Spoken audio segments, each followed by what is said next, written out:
Hey everyone, today we're going to be looking into my favorite topics: tarot, psychic predictions, and divination, and manifesting universal law and the power of your subconscious mind. So, how does tarot interplay with manifesting? How accurate are tarot and psychic predictions? Can you change a prediction or even your destiny? Well, guys, I'm here to tell you that the answer is yes, indeed you can. You are, in fact, the powerful creator of your reality. And once you understand the mechanics of manifesting when using tools like tarot and divination, you'll be able to consciously shift your outcomes no matter what the circumstances or the prediction.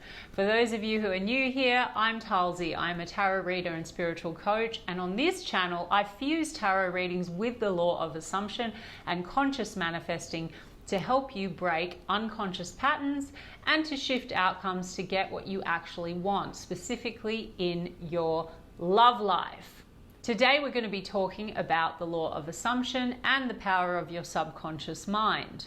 I'll show you how to unlock your manifesting potential and how I use tarot as a tool in the process. Whether you're into tarot and new to the law of assumption or a conscious manifester, today I'm explaining how the two can actually work together and where potentially they don't. So let's start with tarot predictions. A skilled psychic or a tarot reader can absolutely tap into past, present, and even potential future circumstances and outcomes. They can read very accurately to the detail around you, a person in your life, their specific thoughts, intentions, and feelings. And yes, that includes your love interest for those of you that watch tarot love predictions.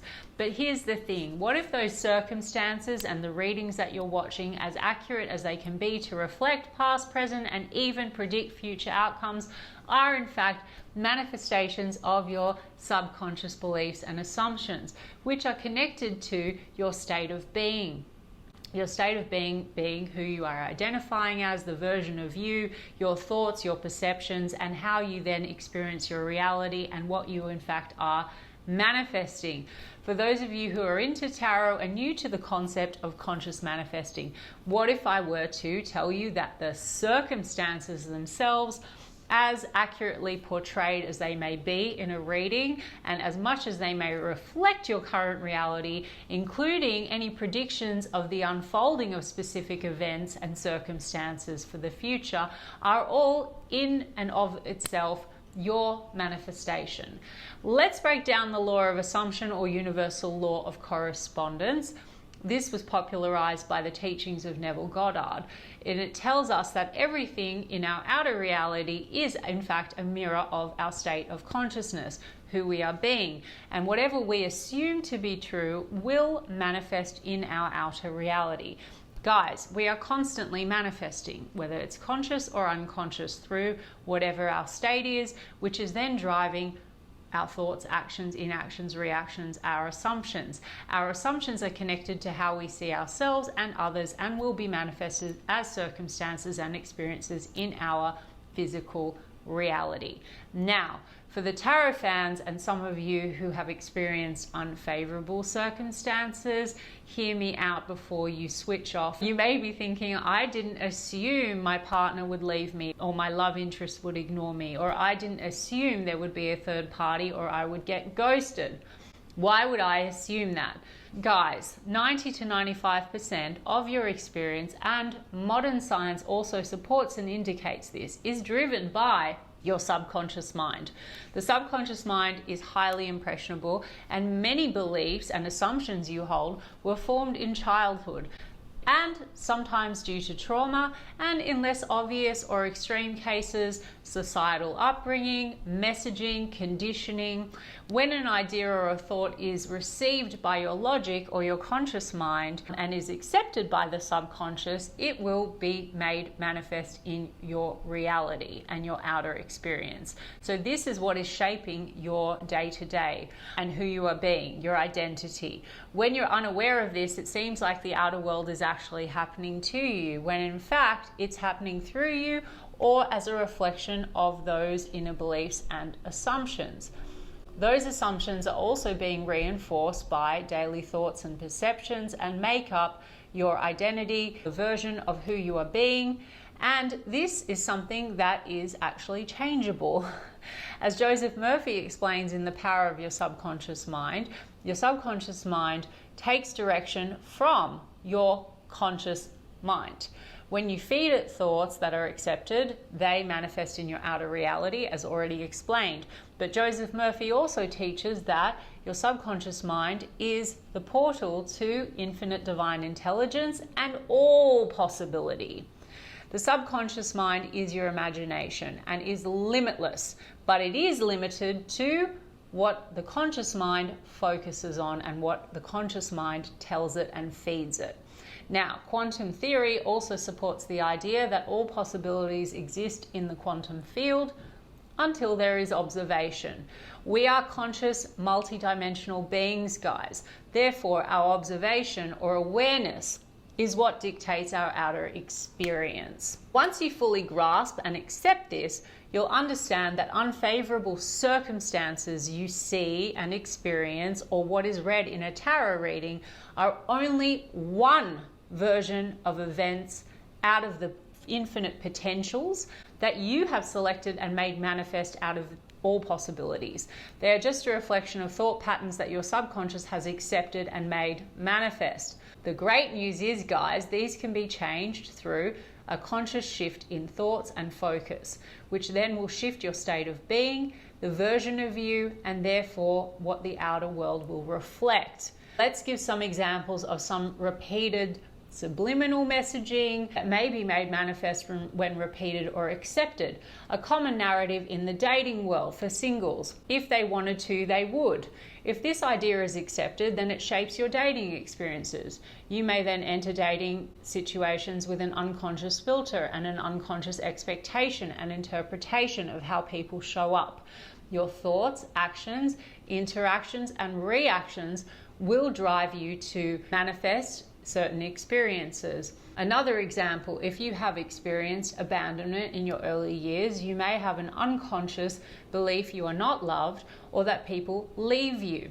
You will then unconsciously manifest those circumstances, and that will confirm that belief. I'll refer again to The Power of Your Subconscious Mind, which I recommend to anyone that is interested in really grasping the mechanics of manifesting. Joseph Murphy reminds us that your subconscious mind will take orders based on what your conscious mind believes and accepts as true. With conscious manifesting, whatever you suggest with confidence and conviction to the point of acceptance by your subconscious must inevitably be brought into your reality. And as I already touched on, the subconscious has access to the infinite potential, meaning that no matter what is present in current events, circumstances, with a shift in belief and an acceptance by your subconscious, the shift and the change in your focus must be made manifest in your physical reality. The subconscious mind is a servant and is not restricted by logic. So the great news is, once you understand the fact that your thoughts, when accepted, must manifest, you can consciously choose new thoughts and impress your subconscious with those thoughts, beliefs, and assumptions. When you work with tarot, you're only receiving a picture of what you consciously or unconsciously selected and gave awareness to, that became part of your experience. Think of it as a snapshot of where your subconscious mind is. If you're triggered by a reading or the circumstances are in fact undesirable and have manifested in your physical 3D reality, it's just showing you that you need to have some kind of a shift in focus. It can be used as a tool of where there is a need for an adjustment. Instead of letting the tarot reading define you, use it as a tool to redirect your thoughts to what is preferable. So next time you watch tarot, or if you pull your own tarot cards, approach them not just as a tool for divination, but as a direct line to your subconscious mind. A way to check in on where your focus is. Are you on track with your desires and what you are wanting to manifest, or are you focused on what is undesirable? Tarot readings are merely a reflection of your current state. Use it to guide your assumptions, your beliefs, and most importantly, consciously shift your thoughts to align with a different version of you, your specific person, or the circumstances and or the situation. Know with confidence that once your focus is shifted and your new thoughts are accepted by your subconscious, your outer reality and even circumstances must change. Where is tarot not helpful? If you find that tarot is consistently triggering you, or if you feel that is reinforcing an unfavorable version of a situation or reflecting back a repetitive cycle or a repetitive unfavorable situation, take back your power and by no means take the reading as set in stone. If the circumstances keep showing up and are unchanging, no matter how seemingly insurmountable, give the circumstances no relevance. Use this to empower yourself. Shift your focus from the circumstances themselves, which, as already pointed out, are a manifestation of unfavorable thoughts, beliefs, and assumptions. If you select new thoughts with persistence and conviction, your subconscious must obey, and the more favorable circumstances must manifest, and you will experience your preferred version of reality. And this is how you can manifest any desired outcome. I will finish off with a very commonly understood notion in the manifesting community that I've already touched on when I referred to quantum theory and also the subconscious mind being our portal to divine intelligence. Anything that you could possibly think of already exists. If you have a desire, regardless of any present circumstances or outer appearances, you simply need to accept that it is already yours, and with persistent focus and acceptance of having it, it must be made manifest in your physical outer reality. In conclusion, the circumstances and predictions are never set in stone. They are as changeable as a shift in your focus and the thoughts you choose to project on the situation, person, or any desired outcome. Thanks, guys. I hope this was helpful, and I look forward to sharing more with you guys soon.